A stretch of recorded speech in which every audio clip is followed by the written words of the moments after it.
আসসালামু আলাইকুম। রুমাশালা স্কুল থেকে চলে এসেছি আমি রুমা মাহমুদ। সবাই কেমন আছো আপুরা? আলহামদুলিল্লাহ আমি ভালো আছি। আজকে একটা নতুন ট্রিক্স নিয়ে তোমাদের সামনে হাজির হয়ে গেলাম। কি ট্রিক্স দেখো, বাচ্চার জন্য, আমার নিজের বাচ্চার জন্য, আমার বড় মেয়ে বাঁধনের জন্য একটা গরমের পোশাক, আরামদায়ক পোশাক প্লাজো বানাচ্ছিলাম। তো ভাবলাম আপুদের সাথে একটু শেয়ার করি। এটা একটা বড় মানুষের কাপড়, বাজারে যেরকম পাওয়া যায় কি। এখন আমি এটাই ছোটদের জন্য বানাবো। হ্যাঁ, এখন আসো, আসলে প্লাজো আমি জানি আমার আপুরা প্লাজো পারে, প্লাজো নিয়ে বকবক করেন, আমার কোনো ইচ্ছা নাই। আমি যে ইম্পর্টেন্ট বিষয় নিয়ে আলোচনা করব সেটা হচ্ছে বাচ্চার হাই নিয়ে। দেখা আপুরা, আমার যে বাচ্চা, ওর জন্য পুরো কাপড় কিন্তু লাগছে না, কিন্তু আমি পুরো কাপড়টাই লাগাবো, কারণ ঢেলে ঢালা হইলেও আরাম পাবে। কেন কাটবো? কেটে অপচয় করার দরকার নেই, পুরোটাই আমি ঘের নিয়ে নিব। এখন কথা হইলো, যেহেতু আমার বাচ্চা চিকনা চাকনা, আমার বাচ্চার কোমর এখান থেকে এখানে 10 ইঞ্চি নিলেই হয়ে যায়, একটুক নিলেই হয়ে যায়। এই পার্কি একটুকে আমাকে হাই নিতে হবে, বুঝতে পেরেছো? বা একটু কম নিলেও সমস্যা নেই।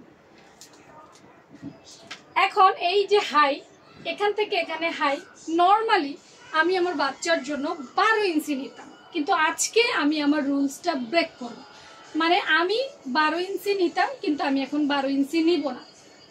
দেখো আপুরা, রুলস প্রয়োজনের ভিত্তিতে তৈরি হয়, আবার প্রয়োজনের ভিত্তিতে এটা ভাঙতে হয়। একটা টিনেজার বাচ্চা বা একটা বাড়ন্ত বয়সী বাচ্চা 12 বছরের উপরে হয়ে গেলেই তাকে কি টিনেজার বা বাড়ন্ত বয়সী বাচ্চা বলা হয়। এখন আমি সাধারণত একটা মেজারমেন্ট দেই যে 12 বছর বয়সী বাচ্চাদের জন্য 12 ইঞ্চি হাইট সুন্দর একটা অ্যান্সার হয়ে যায়। কিন্তু এই 12 বছর বয়সী হোক বা 40 বছর বয়সী হোক, যার জন্যই হোক না কেন, এই রুলস কিন্তু সবসময় একই জায়গায় থাকবে না। এখন দেখো, আমি যে সিম্পল রুলসটা তোমাদেরকে বলার জন্য এসেছি সেটা হচ্ছে কোমরের পর, এটা তো কোমর লাইনের দাগ, তাই না? এই কোমরের পর হাইয়ের পাশে যত বেশি কাপড় থাকবে, হাই তত ছোট হবে। ব্যাপারটা কি আমি বুঝাইতে পারছি? আবার একটু বলি। আমি নর্মালি আমার বাচ্চার জন্য 12 ইঞ্চি হাই নিতাম, সেলাইয়ের জন্য 2 ইঞ্চি এবং 12 ইঞ্চি, মানে টোটাল 14 ইঞ্চি নিতাম। এই সেলাইয়ের কাপড়টা আমি কখনোই ধরি না, তাই আমি বাদ দিলাম।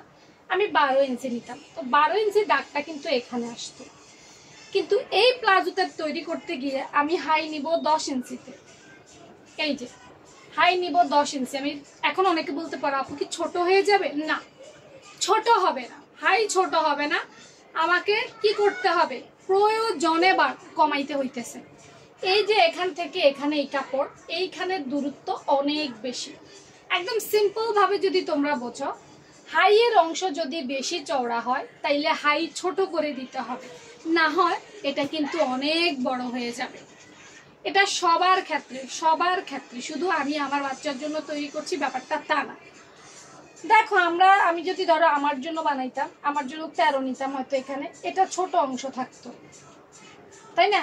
কিন্তু বাচ্চার জন্য এখন একটুক থাকতেছে, অনেক বেশি থাকতেছে। এখন এই যে এটা ঘুরিয়ে রাউন্ড শেপ দিবে, এই ঘুরিয়ে কিন্তু অনেকটুকু চলে যাচ্ছে। এখন আমি যদি এই দেখো, আমি এটা কেটে তোমাদেরকে দেখাই। আমি 10-এ কাটলে এটা অলরেডি 14-তে গিয়ে চলে যাবে, একদম টোটালে 14-তে চলে যাবে। দেখো, এই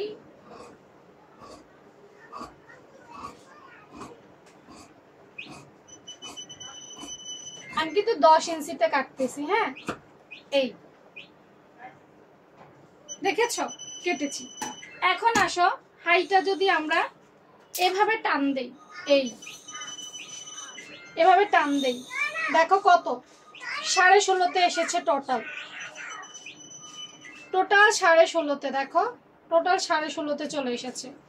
যদি আমি 2 ইঞ্চি সেলাই বাদ দেই তাইলে এটা 14-তে চলে এসেছে, 14.5-তে চলে এসেছে। দেখো, অর্থাৎ এই পাশটা কোমর মাপে নেওয়ার পর এই পাশ যত বেশি হবে, হাই তত ছোট হবে। যদি পাশ যত ছোট হবে, হাই তত বড় হবে। আসলে আমি বুঝাইতে পারছি কিনা আমি জানি না, আমি কতটুকু বুঝাইতে পারছি। তবে আমার ইম্পর্টেন্ট মেসেজ দেওয়ার দরকার ছিল, আমি তোমাদেরকে সেটা দিয়ে দিলাম। ঠিক আছে, আর কোনো শেপ হবে না প্লাজোতে, ডাইরেক্ট আমি এখানে সেলাই করে দিব, কারণ বাচ্চা পরে গরমে আরাম পাবে। যত বেশি ঢিলে ঢালা হবে তত বেশি বাতাস ঢুকবে, ভালো থাকবে। আর এমনি তো প্রচণ্ড গরম পড়তেছে। ঠিক আছে, আর আমার এই ভিডিওটা দেখে কারা কারা বুঝছো এই বেসিকটা, এটা কিন্তু খুবই ইম্পর্টেন্ট একটা বেসিক সালোয়ারের ক্ষেত্রে। কারা বুঝছো আমারে জানাইবা কমেন্ট সেকশনে। ঠিক আছে, লিখে দিবা যে আপু হ্যাঁ আমি তোমার এই রুলসটা বুঝছি, আর বুঝো নাই এমনরাও উত্তর দিবা। দরকার হলে আমি এটার উপরে আরেকটা ক্লাস করবো। হ্যাঁ, অর্থাৎ তোমাদের চাহিদার উপরে করবো। ধরো কাগজে যদি আমি হিসেব করে দেই তাহলে আরেকটু ভালো হবে না? তো তোমাদের প্রয়োজনের উপরে ভিত্তি করে দিব। কিন্তু ভালো থেকো সবাই, আল্লাহ হাফিজ।